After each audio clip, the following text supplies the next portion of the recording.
नमो उपाध्यायाणं नमो लोये सवसाहूणम्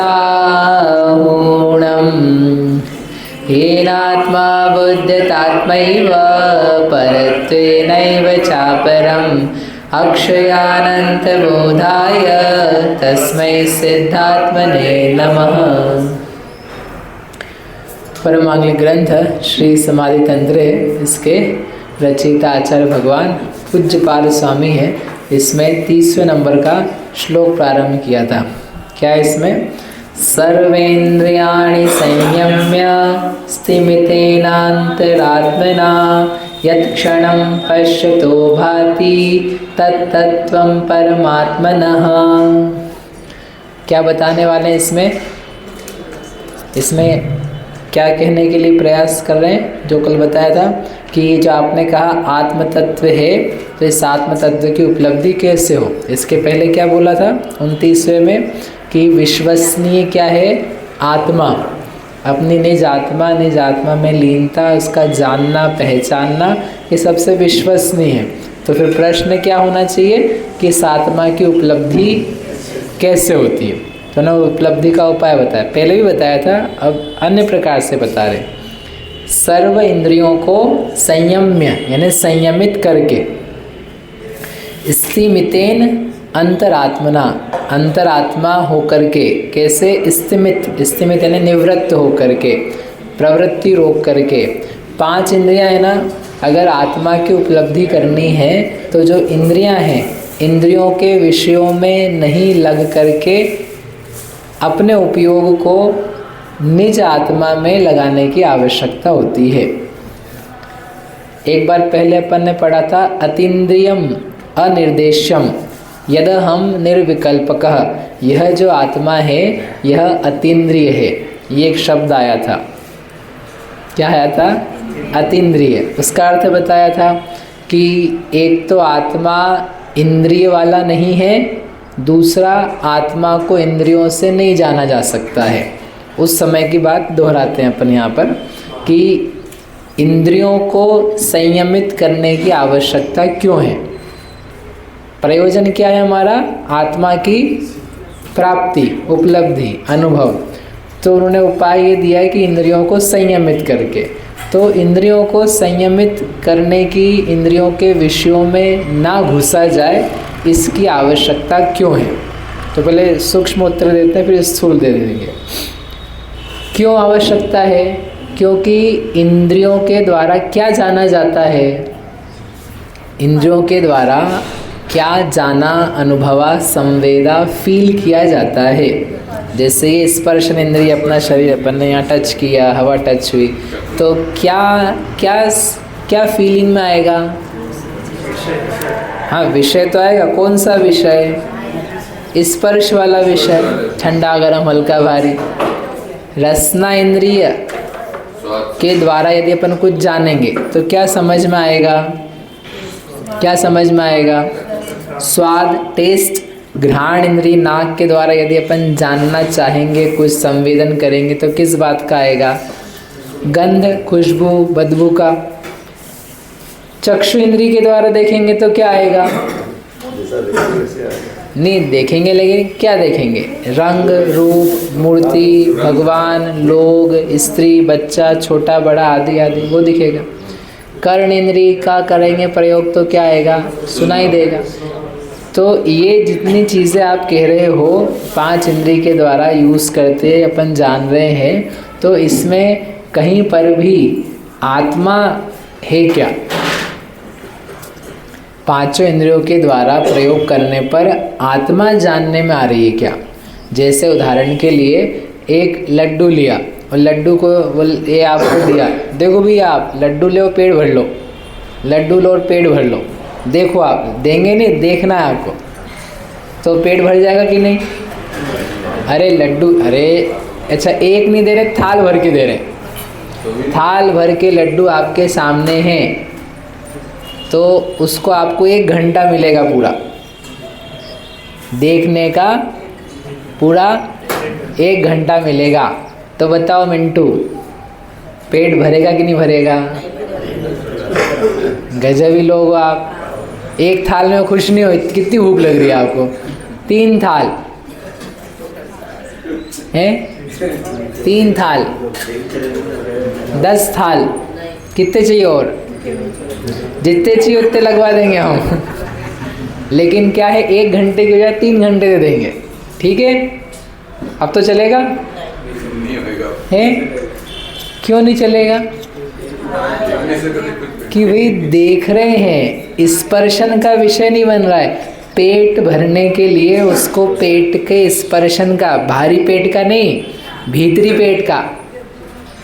पेट में भी स्पर्शन इंद्रिय है ना, तो वहाँ पे स्पर्श होना चाहिए, उसको ग्रहण होना चाहिए। तो हाँ, पेट भर गया, भूख बढ़ गई, तो वो स्पर्शन इंद्रिय का विषय बनना चाहिए।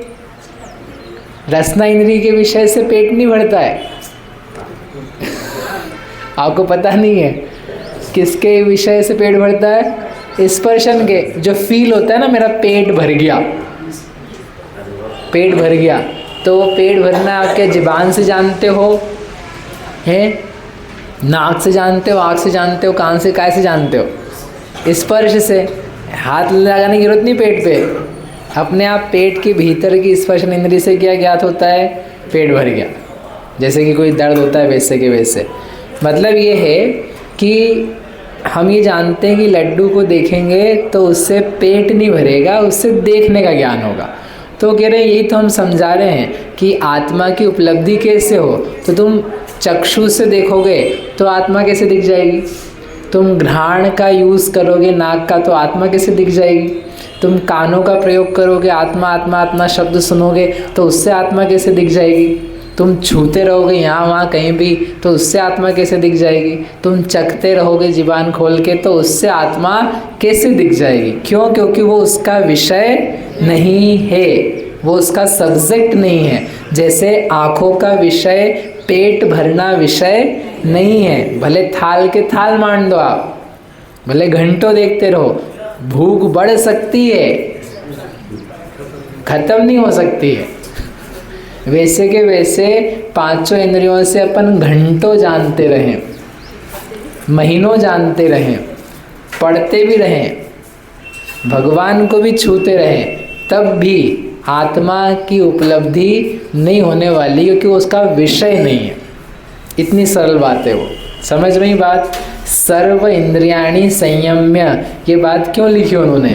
कि आत्मा अतीन्द्रिय है, अतीन्द्रिय है तो 5 इंद्रियों के द्वारा उसका बोध, उसका स्पर्श, उसके आजू बाजू भी नहीं फटकोगा।